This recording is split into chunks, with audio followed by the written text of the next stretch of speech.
Vamos a ir a nuestra serie de Santiago, la cual hemos titulado Hacedores de la Palabra. Y creo que ese título nos lo recuerda una vez más. Un verdadero cristiano es una persona que, aunque imperfecta, ama la palabra, porque es la manera en que demuestra que ama a Dios, es la manera en la que demuestra que es salvo, se convierte en un hacedor de la palabra. Y esto es lo que va a motivar al cristiano a hacer lo que Dios dice en su palabra. Esto es lo que va a motivar a un cristiano a congregarse, porque entre más conoce la palabra, más conoce a Dios y más puede ver esa palabra reflejada en su propia vida, en su propio corazón. No en las fuerzas humanas, porque es imposible, pero sí en las fuerzas que este Salvador tan grande nos da. Estamos en el capítulo 4 de Santiago. Dejamos el último versículo para esta enseñanza, así que vamos al último versículo del capítulo 4, versículo 17. Lo he dejado solo por dos razones. Primero, porque creo que hay mucho allí en este versículo. Y segundo, porque hay cierta controversia. Así que he dejado este versículo allí solito para enseñarlo hoy con la ayuda de Dios. Leamos lo que Dios tiene para decirnos en su palabra escrita en la Nueva Traducción Viviente y luego veamos lo que Él nos quiere enseñar. Dice, recuerden que es pecado saber lo que se debe hacer y luego no hacerlo. Muy famoso el versículo, a lo mejor hasta nos lo sabemos de memoria en Reina Valera 1960. Al que sabe hacer lo bueno y no lo hace, le es pecado. Cierto que es muy famoso, muy conocido ese pasaje, súper conocidísimo. Y de pronto hasta uno a veces lo haya citado en cierto contexto, en ciertas circunstancias. Sin embargo, es curioso, la palabra que he elegido para darle el título a esta enseñanza no está allí en este texto, al menos en esta traducción, ni siquiera en Reina Valera, pero quiero decirles que en el idioma original sí está. Y creo que solo esta palabra nos deja ver que hay algo muy interesante, o más interesante aún de lo que a lo mejor hayamos entendido de este versículo, y esa palabra es excelencia. ¿Y dónde está esa palabra allí en el texto? Bueno, es lo que vamos a ver. Por eso como título le he puesto excelencia en la palabra. Excelencia en la palabra. Y yo quisiera empezar haciendo una pregunta. ¿A quién no le gustan las cosas buenas? Y me refiero a las cosas de calidad. Para decirlo de esta manera, ¿a quién no le gustan las cosas excelentes? De pronto, para aquellos que ya dejamos atrás la escuela, el colegio, hasta pasamos por la universidad o ese tipo de cosas. O para aquellos que, bueno, igual nos gusta el estudio. ¿A quién bueno, hoy están calificando de 1 a 5, de 1 a 10. Cuando yo estudiaba era eh, insuficiente, aceptable, bueno y excelente. Bueno, de algo estoy seguro, yo quería sacar excelente y yo creo que mis papás querían que cuando vinieran las calificaciones, bueno, un bueno, ok, pasó, aceptable, uy, insuficiente, terrible, ¿no? Pero uno qué quería, uno quiere excelente o no. ¿A quién no le gustan las cosas buenas? ¿A quién no le gustan las cosas excelentes? De 1 a 5, ¿quién no quiere sacar 5 en el examen? ¿Qué padre no quiere que su hijo de 1 a 10 le traiga un 10 en el examen? Todos, ¿cierto? Nos gustan las cosas buenas, nos gustan las cosas excelentes. Claro, aquí es donde es hermoso. Ya vimos hace 8 días. Recordemos que tampoco somos autónomos. Esto no es tampoco como en el colegio que me tengo que esforzar porque hoy tengo que sacar 10. Me tengo que esforzar porque tengo que ser excelente. Eso toca en el colegio. Eso toca en las cosas de esta vida cotidianas. En Cristo, hagámonos la pregunta, ¿será que Dios no quiere que seamos excelentes? Por supuesto que sí. Lo que pasa es que como ya Él nos enseñó, y no lo vamos a hacer solos, pero Él sí quiere que hagamos las cosas bien. Dios quiere que nosotros seamos luz en un mundo de oscuridad, ¿o no? Y estoy utilizando frases bíblicas, 100% bíblicas. Dios quiere que seamos sal en un mundo de descomposición, la sal que preserva. ¿No lo dice la palabra de Dios? Que seamos luminares. La Biblia nos enseña a aprender del ejemplo de otros para que nosotros podamos ser ejemplo para otros. Y no somos perfectos, ninguno lo es. Pero ¿será que si nosotros queremos que nuestros hijos saquen calificaciones excelentes y en la vida se comporten de manera excelente, Si nosotros mismos en las cosas cotidianas, hombre, si uno tuviera la oportunidad de comprar un artículo y le dicen, vean, este es bueno, pero este es de calidad excelente y uno tiene con qué, ¿será que uno no escoge lo excelente?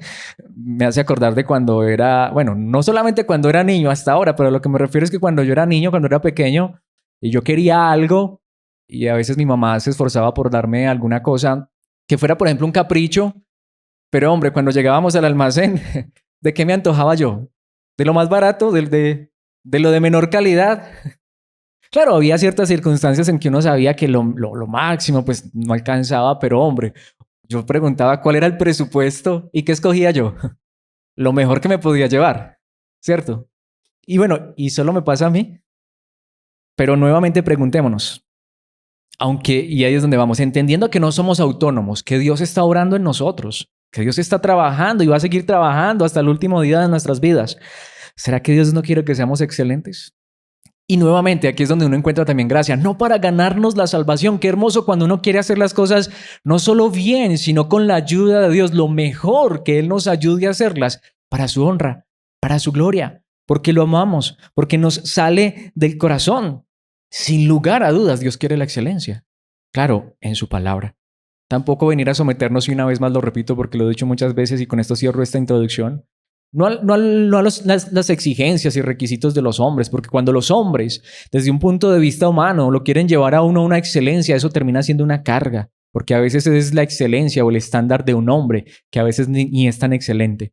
Pero si Dios nos dice que algo es bueno y nos lo dice en su palabra, si Dios a través de su palabra nos enseña qué es lo mejor para nuestras vidas, pregunta, si Dios lo quiere para nosotros, ¿no deberíamos nosotros quererlo también y aún buscarlo en las fuerzas y en la gracia que Él nos da?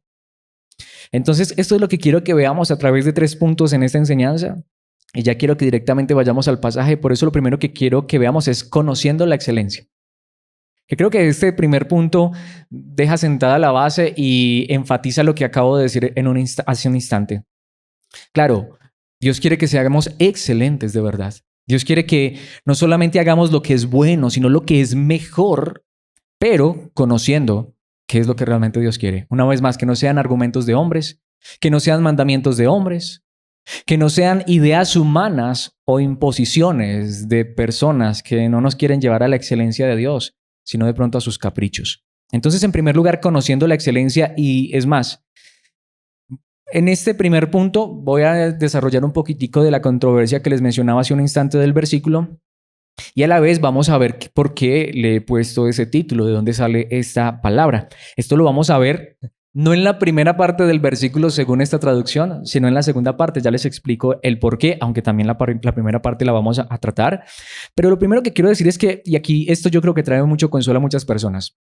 Ya para ir al versículo, quiero que pensemos en esto. ¿Cuántas personas se han sentido mal porque a lo mejor no saben leer y escribir, porque no saben leer la Biblia? ¿Cuántas personas se han sentido mal porque tienen conflicto con su memoria? Hombre, como tienes a personas, y es que no es que eso esté mal, pero a veces hay personas que se sienten mejores que otros, mejores cristianos, porque se aprenden los versículos de memoria, hasta los capítulos enteros. Y de pronto hasta, y espero que yo no haya creado eso en ustedes, pero a lo mejor alguien se haya sentido mal porque yo muchas veces digo versículos de memoria, pero pues bueno, crecí en un contexto de iglesia, un contexto cristiano y eso no está mal. Me enseñaron muchos versículos. La mayoría de versículos que me sé de memoria, pues lo han notado. ¿En qué versión me la sé? Reina Valera 1960 y de verdad me sé hasta capítulos enteros, pero eso no me hace mejor cristiano. Porque hay personas que se sienten mal porque no son capaces de recordar un versículo de memoria. Pregunta, ¿qué es lo que Dios quiere?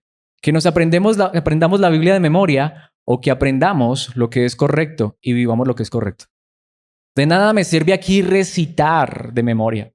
Yo conozco una persona que se sabe literalmente el libro de los Salmos de memoria. Pero la pregunta no es si me sé el libro de los Salmos de memoria o los 66 libros de la Biblia de memoria. Esa no es la pregunta. Yo hasta me sé el nombre de los 66 libros de memoria, pero mis hermanos, y hasta sus divisiones, pero la pregunta es, ¿eso de qué sirve si no vivo? No importa si no sé leer, no importa si no sé escribir. En esta época la mayoría de personas no sabían leer ni escribir. Algunos de pronto sabían algunos pasajes, pero la pregunta es, ¿de qué sirve leer y escribir? ¿O de qué sirve saber la Biblia de memoria si no la vivo? Lo que Dios quiere es que la vivamos y podemos Aunque no supiéramos saber leer ni escribir, podemos aprender, podemos conocer lo que Dios dice en su palabra, que es mejor, en simples palabras y maravillosas, lo que es excelente. Recordemos el versículo y centrémonos en una sola frase. Dice, recuerden que es pecado saber lo que se debe hacer y luego no hacerlo. Centrémonos en la parte de en medio que dice, saber lo que se debe hacer. En esa primera parte. ¿Por qué? O mejor aquí en este versículo, segunda parte. ¿Por qué la he tomado así? Porque bueno, es que realmente en el idioma original, esa parte de es pecado, literalmente está al final del texto y ya vamos a ver la importancia del orden. Así que la primera parte del versículo la vamos a dejar para el final. Pero pensemos en esto. Santiago dice, saber lo que se debe hacer. Pregunta, ¿tú y yo sabemos lo que se debe hacer? Aunque en el idioma original la manera en que este versículo se dice es muy fuerte y es muy reveladora. ¿Por qué? El idioma original dice, de hecho empieza con una frase, por lo tanto, que es donde hay un poco de controversia. ¿Por qué dice por lo tanto? Muchos han creído que esta es la conclusión de todo lo que Santiago ha dicho, pero es que todavía falta un capítulo. Entonces hay hasta quienes han pensado que es que este versículo no debería ir ahí, sino en el capítulo 5 al final, porque básicamente es la conclusión.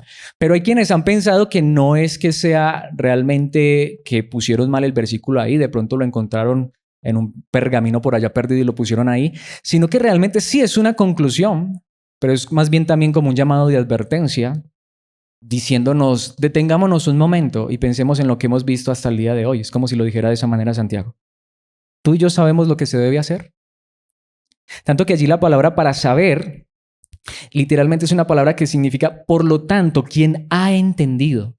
No si sabes leer o escribir. Uno no necesita saber leer y escribir para entender, para saber lo que está bien y lo que está mal. ¿O sí? Miren, mis hermanos, uno no necesita haber pasado ni siquiera por las puertas de una escuela para saber lo que está bien y lo que está mal. Y eso es lo que está diciendo aquí Santiago. Santiago lo que está diciendo es por lo tanto, es decir, vamos a concluir algo, aunque todavía no termina todo, todavía hay más, pero hasta aquí. Y yo quisiera que nos preguntáramos, tú y yo, que hemos estado en esta serie de Santiago, que ya estamos por empezar la recta final, capítulo 5, pero hagamos lo que está haciendo aquí la palabra de Dios. Detengámonos por un momento. Estas enseñanzas que hemos visto domingo tras domingo en este libro precioso que escribió Santiago, libro inspirado por Dios. Hemos entendido, tanto que la idea es, tenemos la percepción mental para comprender lo que Santiago nos ha enseñado. Lo dijimos desde el principio, una de las características con Santiago es que Santiago dice las cosas tan claras y tan simples que podemos asegurar hasta un niño de 5 años lo puede entender o no. ¿Alguien ha dicho, no, yo no he entendido una de estas enseñanzas que hemos visto anteriormente?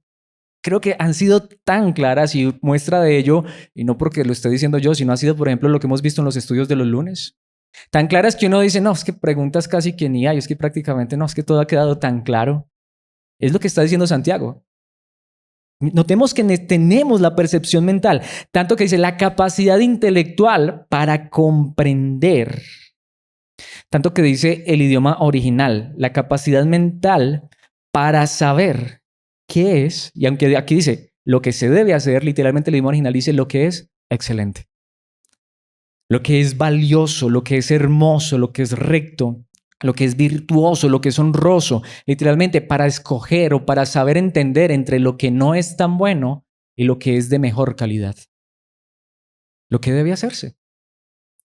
Pregunta nuevamente. Ahorita poníamos un ejemplo. Si yo tuviera la oportunidad de adquirir un artículo que lo quiero o hasta sea necesario para mi vida y hay uno de muy buena calidad y otro de una calidad ahí mediocre, ¿cuál escoge uno?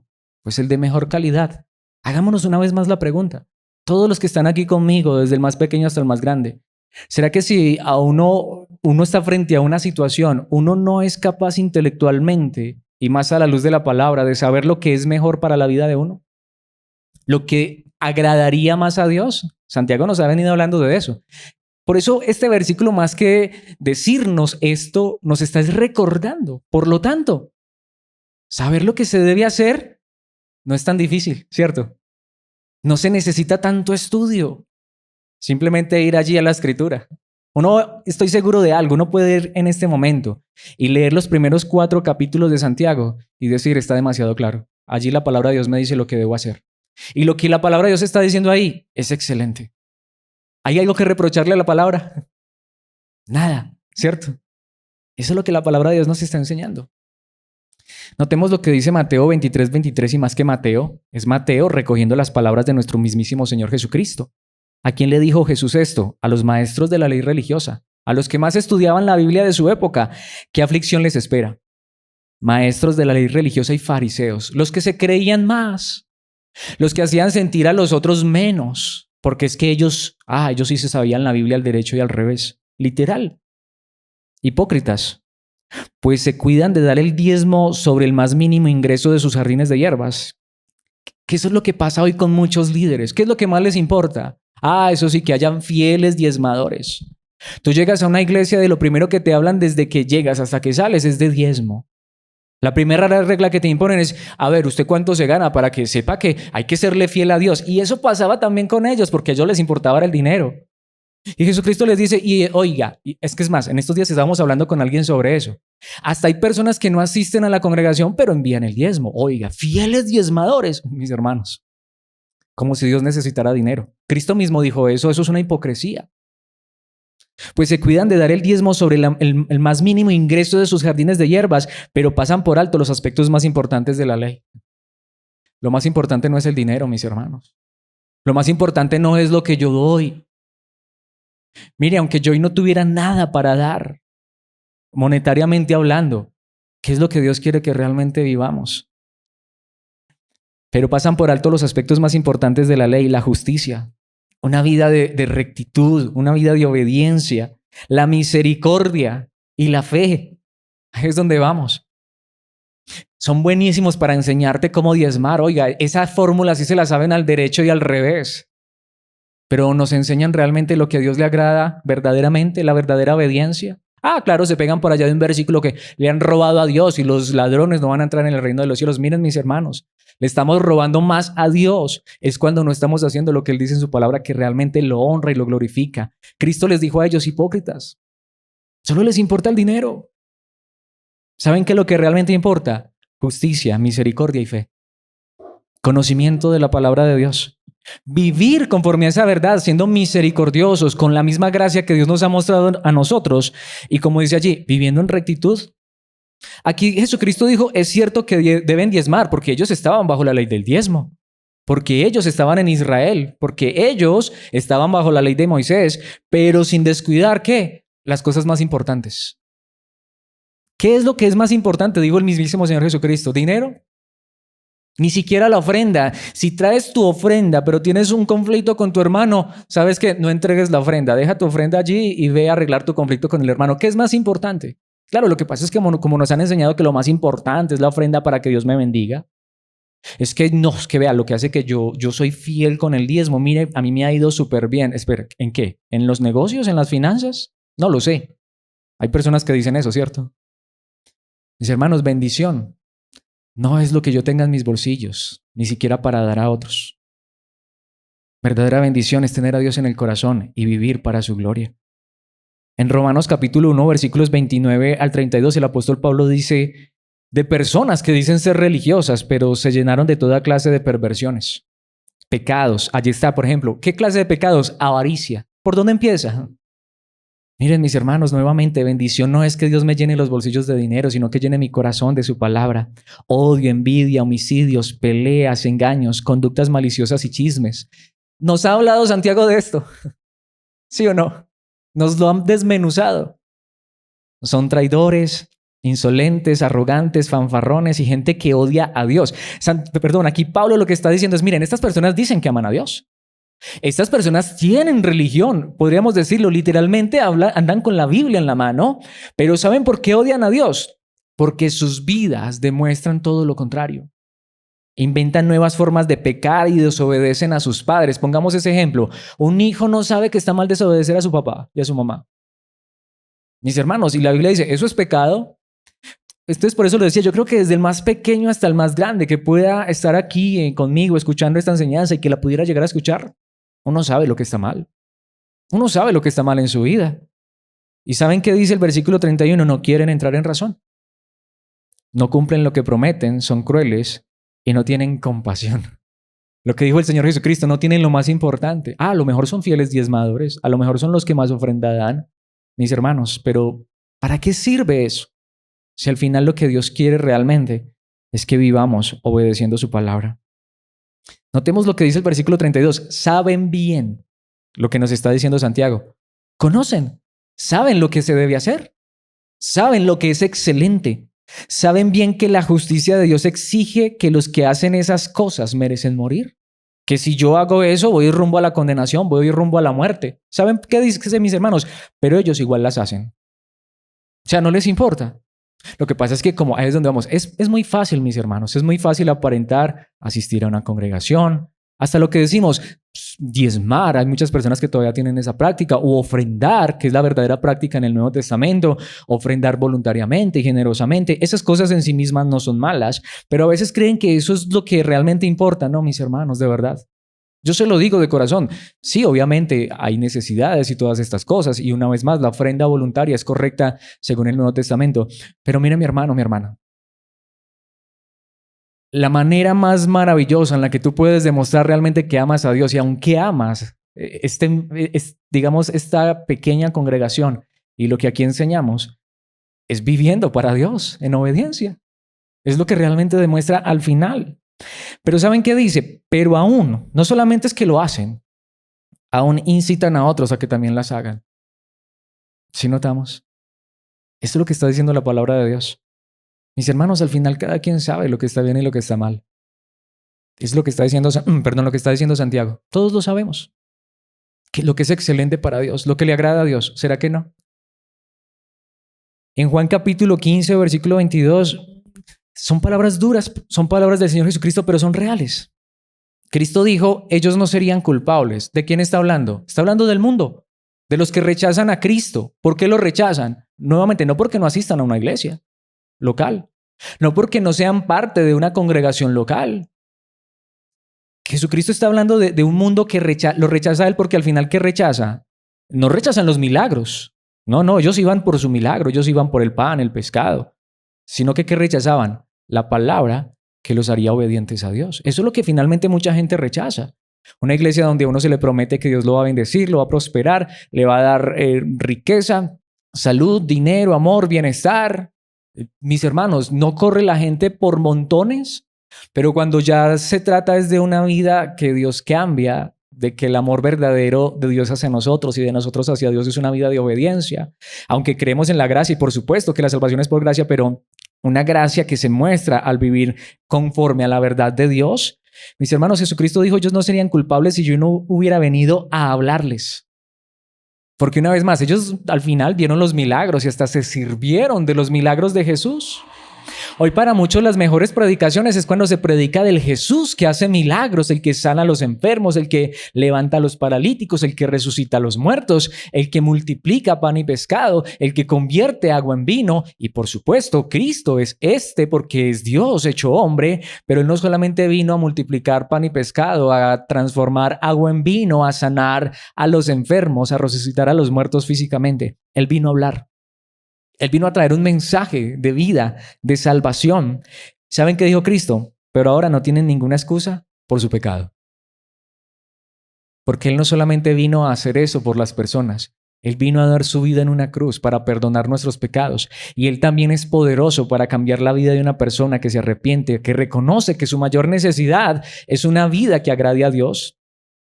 Por eso en el mismo capítulo, versículo 26 de allí de Juan 15, Jesucristo dijo, pero a ustedes, a los que se han creído en Cristo, les dijo Jesús en ese momento, y es la misma palabra para ti y para mí, porque más adelante Él va a decir, no solamente ellos, sino por los que crean en el mensaje de ellos, y aquí Cristo está hablando a los discípulos, a ustedes yo les enviaré el abogado defensor. ¿Por qué? Porque Cristo dice, yo me voy a ir, pero no van a quedar solos. Les voy a enviar el Espíritu Santo, como dice allí, el abogado defensor, el Espíritu ¿de qué? De verdad. Él vendrá del Padre y dará testimonio acerca de mí. ¿Qué es lo que significa entonces? Miren, mis hermanos, no necesitamos que Cristo hoy esté aquí en la tierra. Mejor que Cristo esté a la diestra del Padre, porque Él lo que ha hecho es que ha enviado su Espíritu sobre tu vida y mi vida. Si hemos creído en Él, ¿para qué? Para guiarnos a la verdad, para guiarnos a la obediencia. para que tú y yo amemos la santidad, para que tú y yo, aunque no supiéramos leer ni escribir, aunque jamás hubiésemos pisado las puertas de una escuela, podamos conocer la verdad y vivir en la verdad. Ese es el punto. Y es lo que está diciendo Santiago. Sabemos lo que es mejor para la gloria de Dios. Sabemos distinguir entre algo que es malo y algo que es excelente. Allí está. ¿Y saben por qué sabemos? Porque el Espíritu está en nosotros. Esto nos lleva a nuestro segundo punto y es obedeciendo la excelencia. Y ahí es donde está, nuevamente, es lo que nos enseña la palabra de Dios en el idioma original. Primero nos dice, miren, podemos conocer lo que es verdad. Podemos conocer lo que está bien y también lo que está mal. Y en segundo lugar, lo que nos enseña el texto es que podemos, el cristiano está capacitado para obedecer lo mejor. Si al cristiano le ponen el pecado y le ponen lo bueno, miren mis hermanos, aquí es donde vamos. Sin Cristo, ¿qué escogemos? El pecado, sí o sí. De verdad. Pero con Cristo, Dios nos enseña en su palabra que ahora somos capaces de poder elegir lo que es mejor. Porque Cristo no solamente murió por nuestros pecados, Él envió su Espíritu para que el Espíritu pelee y aunque reconocemos que hay una lucha con esta carne. Y eso ya nos lo ha enseñado Santiago de muchas maneras y lo hemos visto a la luz de la palabra.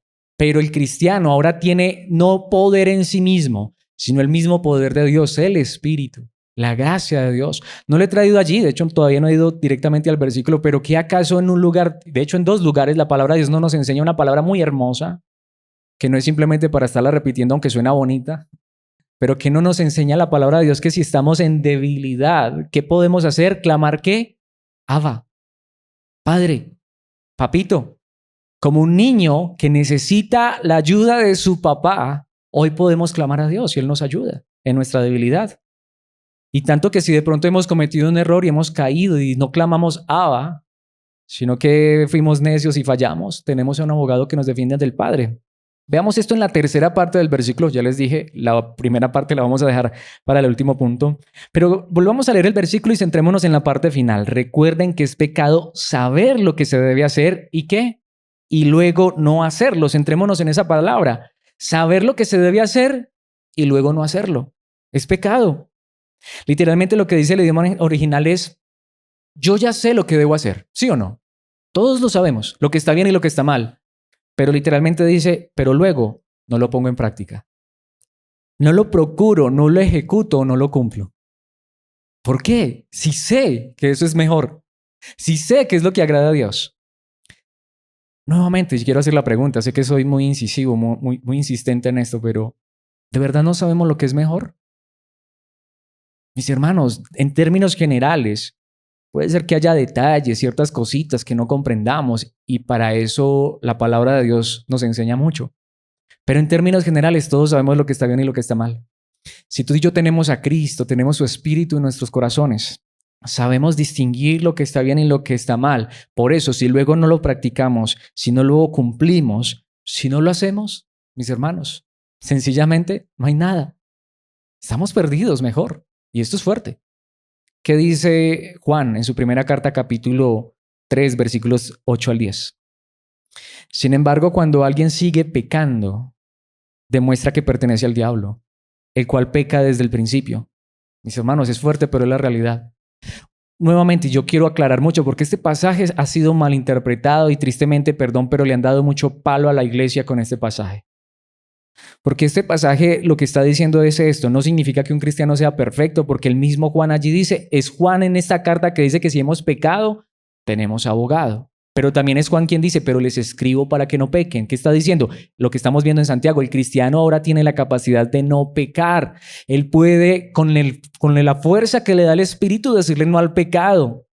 El cristiano es una persona que tiene ya la conciencia de saber lo que está bien y lo que está mal y que aparte de eso tiene la gracia de Dios, el poder para decirle no al pecado. Y aun si por necesidad hemos pecado, Dios nos perdona, pero necesitamos un abogado, como una persona que ha infringido la ley y que necesita presentarse a cumplir una sentencia, pero sabe que hay alguien que lo va a defender, pues así se siente el cristiano cuando ha cometido un error. Pero lo que desea el cristiano no es eso. El cristiano no es el que dice, hombre, yo vivo infringiendo la ley, vamos a decirlo, utilizar digamos, esta ilustración de conducir. Yo me trago el semáforo, me paso el semáforo en rojo, yo me trago el pare, yo ando sin papeles al día, porque a la final yo tengo quien me defienda. Eso no está bien. Eso no está bien. Y así es como muchas personas quieren vivir la vida cristiana. Como yo sé que Cristo perdona todos mis pecados, no importa lo que yo haga. No, eso no es cristianismo. Aquí la palabra de Dios dice que cuando alguien sigue pecando o cuando sigue practicando el pecado, no cuando falla, porque todos fallamos, pero cuando una persona es obstinada y sabe que lo que está haciendo mal, pero no le está haciendo mal, pero no le importa, ¿saben qué dice la palabra? Es fuerte, pero la realidad dice, demuestra que pertenece al diablo, el cual peca desde el principio. ¿Desde cuándo peca el diablo? Y ha dejado de pecar y sabe lo que está bien y lo que está mal. Yo creo que si hay alguien que sabe lo que está bien y lo que está mal es él. Ya Santiago nos lo dijo. Los demonios creen que Dios es uno y hasta tiemblan. Pero ¿y? ¿Les sirve de algo? Ellos ven al Hijo de Dios y se postran. Tú eres el Hijo del bendito. ¿Por qué has venido a atormentarnos antes de tiempo? ¿Pero se arrepienten? ¿Cambian? No. Pero el Hijo de Dios vino para destruir las obras del diablo. ¿Cuáles? Que el diablo, cuando es donde vamos. Nuevamente, no veamos al diablo donde no está, veámoslo donde está. Porque el diablo cautiva a las personas, el diablo esclaviza a las personas en el pecado. Cristo vino para, no solamente para morir en una cruz y perdonarnos, porque todos lo necesitamos, porque todos somos pecadores, pero Él también vino para deshacer las obras del diablo, para librarnos de ese ser malvado que nos esclaviza al pecado y nos lleva, perdón la expresión, pero como un perro arrastrados hacia el mal. Y eso que ni arrastrados, porque cuando Él nos ha cautivado, uno camina en el pecado, como ya lo vimos hace un instante en la palabra, hasta uno se deleita en el pecado y hasta uno le dice a otros, vamos a pecar, que eso tan bueno que es. Pero cuando Cristo llega a la vida de una persona, como lo vamos a ver en un instante, Él arranca también esa maldad del corazón, y aunque hay una carne que todavía nos tienta, pero el cristiano no quiere vivir ahora obedeciendo al diablo y siguiendo el pecado como si nada pasara. ¿Qué dice el versículo 9? Los que han nacido en la familia de Dios no se caracterizan por practicar el pecado. No que no fallan, no que son perfectos, pero su vida no es una vida que todo el tiempo, constante y sin arrepentimiento, vive en pecado. Eso ya es diferente. Una persona así, por mucho que asista a una congregación, por mucho que se haga llamar cristiano y hasta ofrende, mis hermanos, no es cristiano. Porque la vida de Dios está en ellos. Así que no pueden seguir pecando. Es decir, volvemos a lo mismo. No es que no cometan errores, no es que no cometan fallas. Tristemente, todos cometemos errores y fallas. Pero eso de seguir de una vida libertina, de desobediencia continua, es imposible para un hijo de Dios. Sería el cristiano más triste que jamás pudiera existir en este mundo, porque ese pecado le causaría tristeza, porque la vida de Dios está en él, una vida que no se caracteriza por el pecado.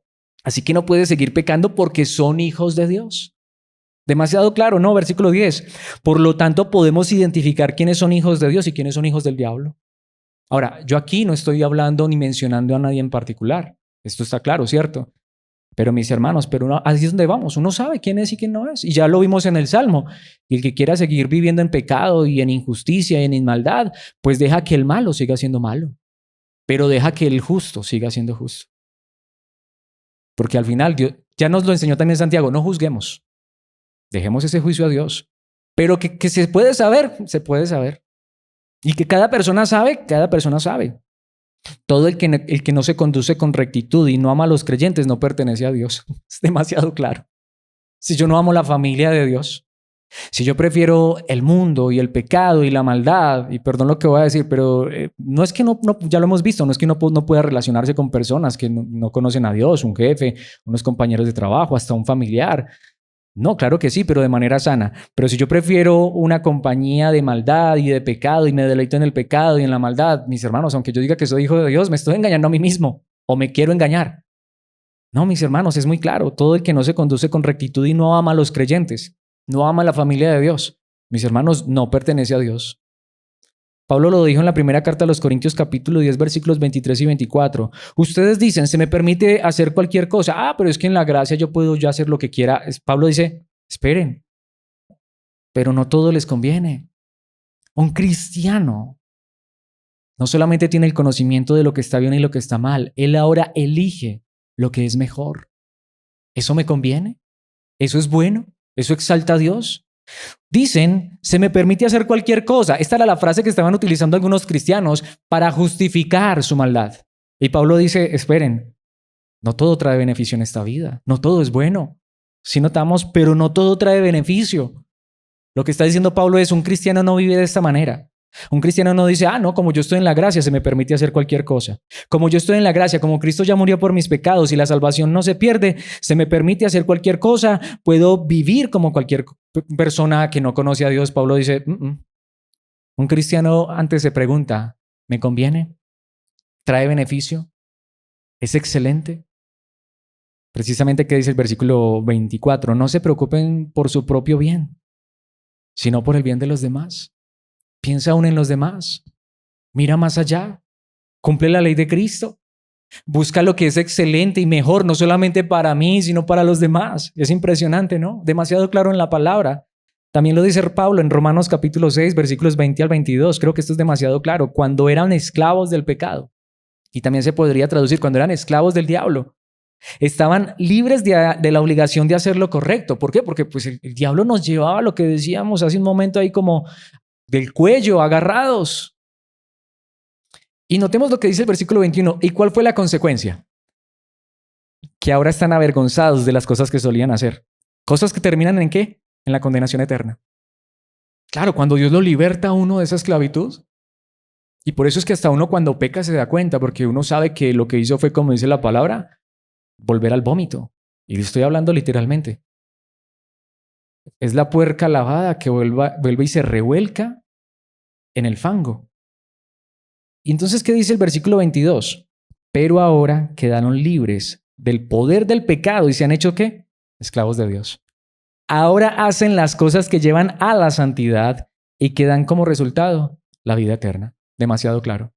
Cristo no solamente murió en una cruz por nuestros pecados, aunque eso es cierto y eso proclama el Evangelio, pero Cristo también murió y resucitó. Y está sentado a la diestra del Padre y envió su Espíritu a nuestras vidas para hacernos libres del poder del pecado, para que ya no seamos esclavos de la maldad, sino literalmente se puede decir esclavos de la justicia. Precisamente esto nos lleva al tercer punto, que sería la primera parte del versículo, pero en el idioma original está al final y es muy importante entenderlo de esta manera. Porque si no comprendemos los dos primeros puntos, ¿cómo entenderemos el tercero? Asumiendo la excelencia. ¿A qué me refiero con esto? Mis hermanos, significa que somos responsables de nuestros actos. Aun cuando somos salvos por gracia, seguimos siendo responsables de lo que hacemos.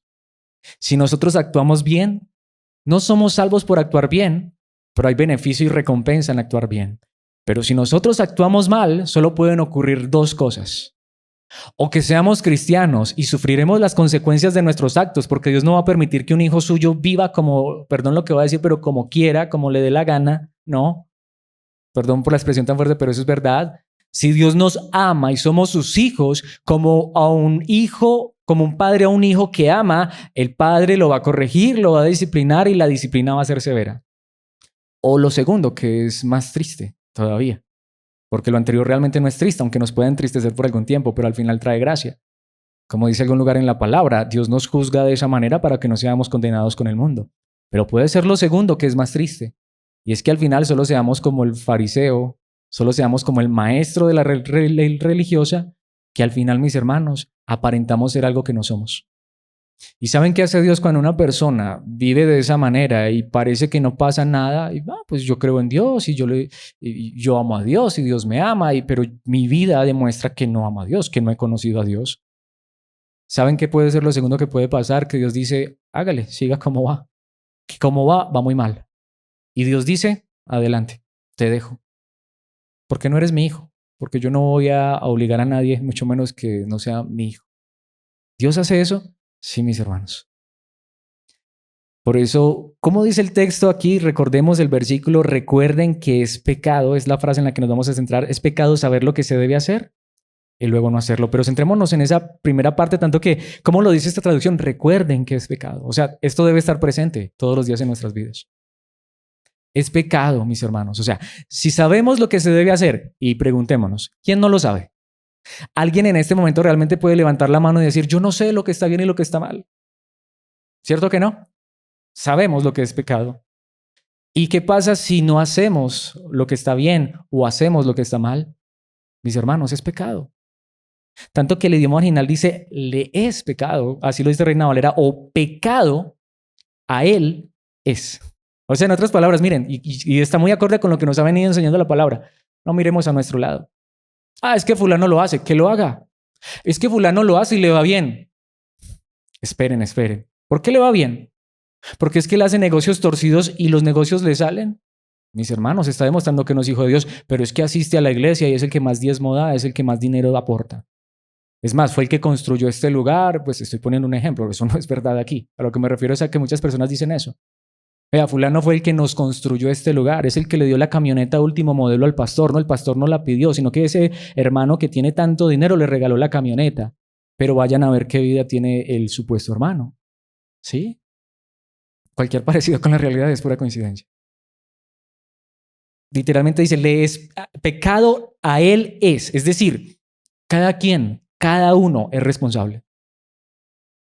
Ah, es que el pastor lo hace, peor todavía. Mis hermanos, el ejemplo no es el pastor, el ejemplo es Cristo. Miremos a Cristo. El verdadero evangelio es Cristo. Y Él por nosotros y Él en nosotros.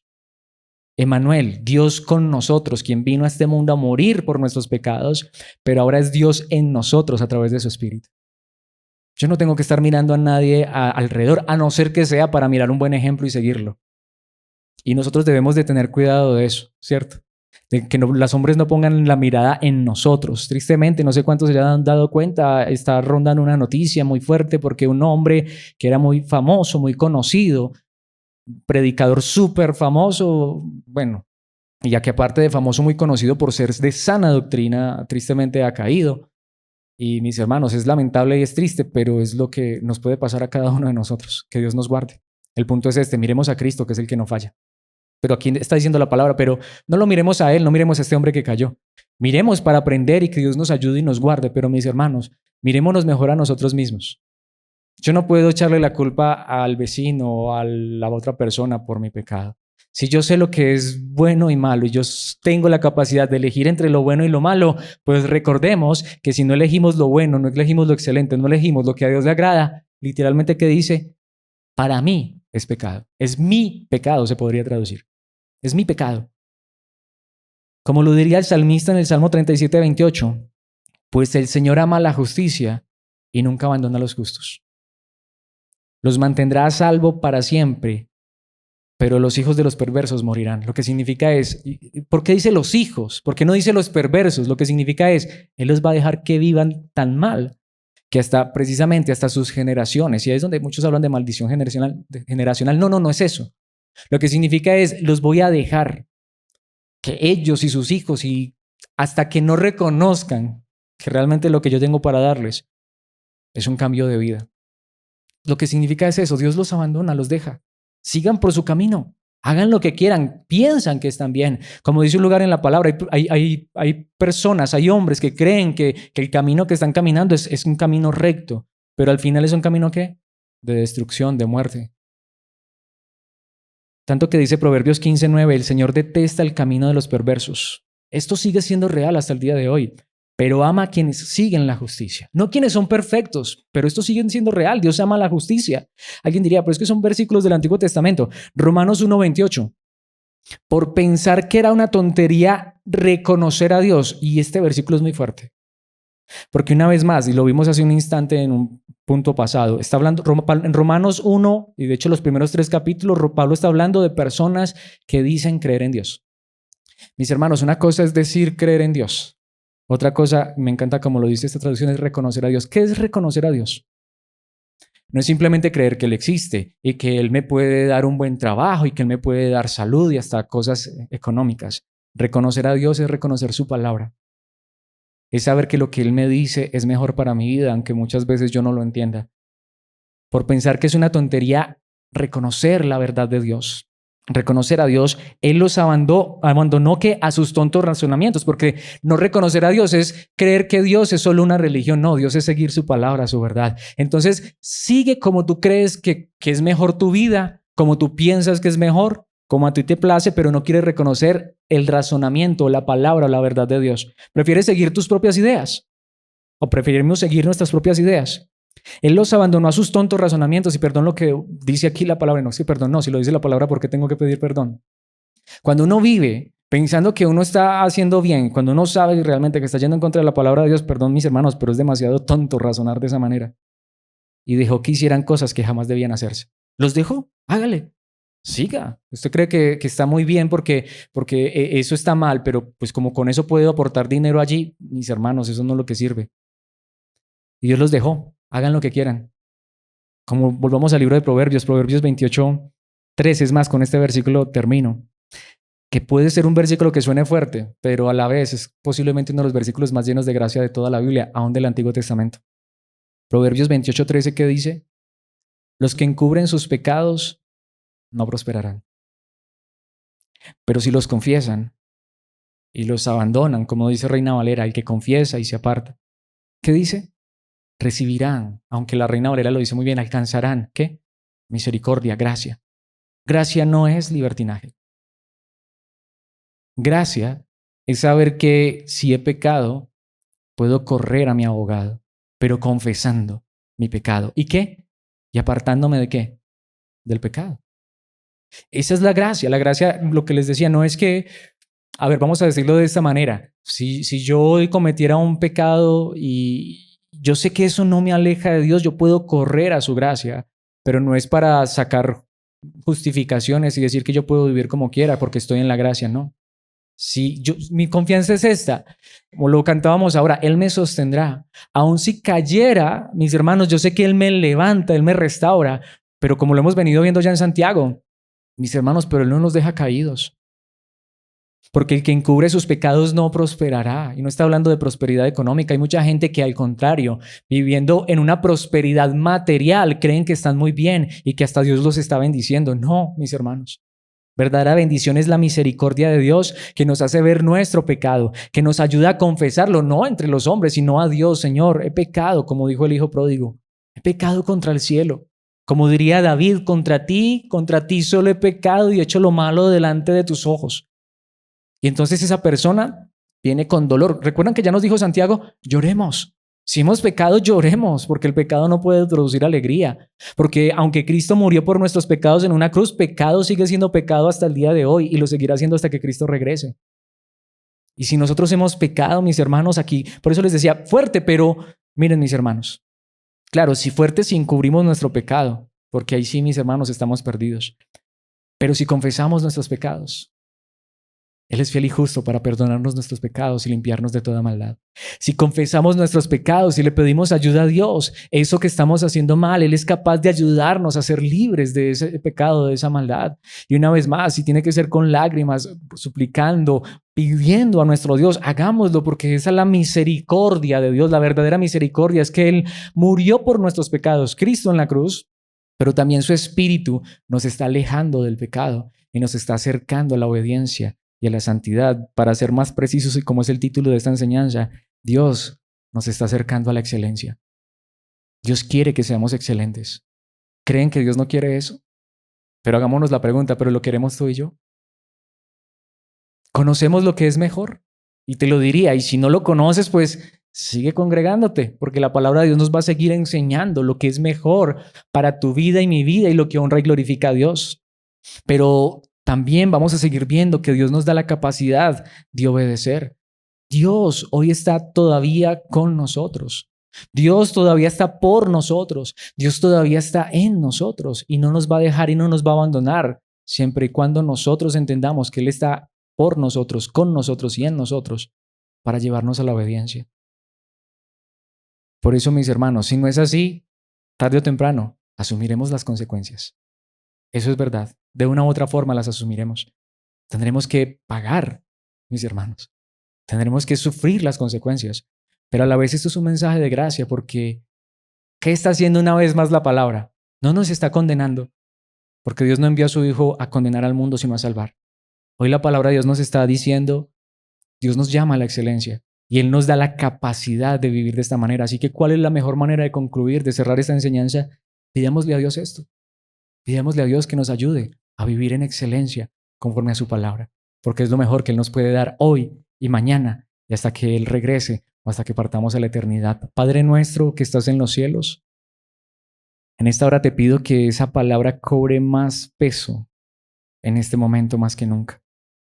Que realmente si tú eres nuestro Padre y que así sea, que tú nos lleves a la excelencia. Esta es nuestra mayor necesidad hoy. Yo sé que cada uno de los que están aquí conmigo, incluyéndome por supuesto, tenemos que reconocer que tantas veces hemos fallado, hemos cometido tantos errores, aún hemos pecado. ¿Cuántas veces hemos elegido cosas que sabemos que están mal, que no te agradan? Como dice tu palabra, por favor, perdónanos. Cristo, tú a la diestra del Padre intercedes por nosotros. Por favor, intercede y a través de tu sacrificio límpianos de toda maldad. Pero como dice allí tu palabra, por favor, que esto no sea un acto de religiosidad. Porque ya no hay más sacrificios por los pecados. Tu sacrificio es suficiente, Cristo. Pero como dice tu palabra, entonces ayúdanos a apartarnos del mal. Ayúdanos a reconocer nuestro pecado, saber que el pecado sigue siendo real hasta el día de hoy y que si fallamos te hemos ofendido. Como dice hasta un lugar en la palabra, si continuamos pecando y si rechazamos tu gracia y tu verdad, pues entonces lo que estamos haciendo es pisoteando tu obra en la cruz y eso es terrible. Así que si así ha sido, por favor, perdónanos, porque no hay más sacrificio por el pecado. Pero ahora ayúdanos en arrepentimiento y desde el corazón a amar la justicia, a amar la santidad, a amar lo que tú amas y odiar lo que tú odias, a aceptar tu verdad y a rechazar nuestros propios razonamientos o ideas que no son más que tonterías que hasta a veces creemos o se nos pegan porque las escuchamos a nuestro alrededor. Ayúdanos realmente a vivir en obediencia y santidad, a saber que aún la obediencia y santidad no es una carga gravosa, sino al contrario, es bien para nosotros, tus hijos, quienes por tu gracia te amamos porque tú nos amaste primero. Una vez más, como es el título de esta enseñanza, por favor, Padre, no solamente aléjanos de las cosas que están mal y acércanos al bien, sino ayúdanos a vivir en excelencia, a buscar lo que es mejor por sobre todas las cosas para tu honra y tu gloria, para que de esa manera mostremos que no somos hijos del diablo, sino hijos tuyos, Padre amado. Por favor, una vez más, que tu Espíritu llene nuestras vidas, que tu Espíritu nos guíe a toda verdad y a toda obediencia y santidad, para que tu nombre sea glorificado, para que Cristo sea exaltado y para que tu Espíritu en nosotros, en la iglesia, se mueva como realmente debe moverse, no en emociones, sino en vidas transformadas y cambiadas que reflejan tu gracia. Gracias por tu palabra que nos corrige, pero gracias también porque no nos has abandonado y nos sigues hablando. Y por favor, síguenos hablando siempre, hoy hasta el final, en Cristo Jesús, en tu palabra, en el poder de tu Espíritu. Te lo pedimos, Padre amado. Amén y amén.